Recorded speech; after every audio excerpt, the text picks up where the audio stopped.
I am returning back to recording videos after a really long time. And maybe I thought it's better to start with the most recent um, the most recent event and happening in the world that I have been sharing a lot about, and I have shared and spoken about in the past as well, which is what is happening in Gaza. And I want to share why I why I am talking about it. The reason is, since I was a little child, I have read about wars, and I have read about people dying, and I have read about like heartbreak, actual heartbreak, and actual loss of life. And it just, I cannot not speak up about it. I cannot not say anything about it. And I know that by sitting at my home and recording a video and sitting in my comfort, I'm not going and fighting the war. I'm not going and reporting. I'm not in press. I would have loved to be a journalist, but I'm not. That is not the journey that my life took. But what I am doing is I'm showing solidarity. And that solidarity is very important.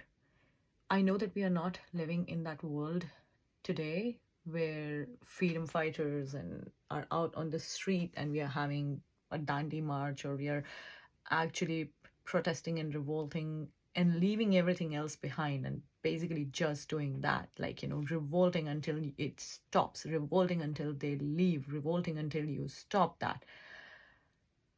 And I might not be able to do that every day, but what I am able to do, and what does give some kind of lifts some weight from my conscience, is to be able to stand in solidarity. And I would always want to stand in solidarity. And also to address something that someone recently asked me on my post, was that why am I not sharing about everything else that is happening in the world? Why am I not sharing about every single, bad that is happening in the world? This is a genocide. And it pains my heart, because I have read about the similar genocide that has happened in this world not many years ago, not too long ago. And I just cannot stay quiet. When I grow old and that R is looking back at Rue, and when she will ask her conscience will ask her, what were you doing? When did you silence your voice? When did you stop speaking up? When did you stop sharing? When did you stop standing up? I would not be able to answer her, and that would be wrong.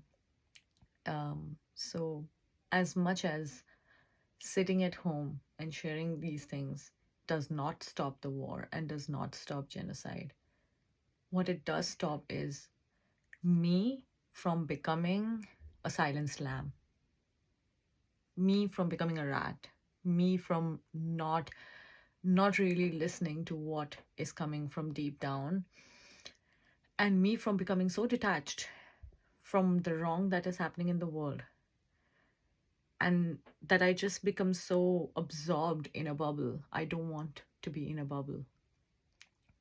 It is very beautiful to be in a bubble. I have lived that. I have separated myself from trauma. I have separated myself from places that I have had trauma. I'm separated myself. But I can tell you, it is beautiful to live in that bubble. But you go back to any scripture, and the journey of the soul is to break out of that bubble. And the journey of the soul is to grow from this. And the journey of the soul is to experience everything that I've experienced. And the journey of the soul is to really always try to find meaning in life, and try to stand by the good, and try to speak up against the wrong. Even though your voice is so infinitesimally small, I will still have that voice being voiced. Even if I never write my book, I will always have that book sitting in me. I will always have these words coming to me, and I will always share these words. And that will always be me. That is me from my gut, from my soul, from my heart. So I am sorry that I'm bombarding your feeds with perhaps things that you might not want to see, or might not align with the kind of content that I always share and the kind of joy that I always try to spread, but this is a part of me as well. Thank you for listening.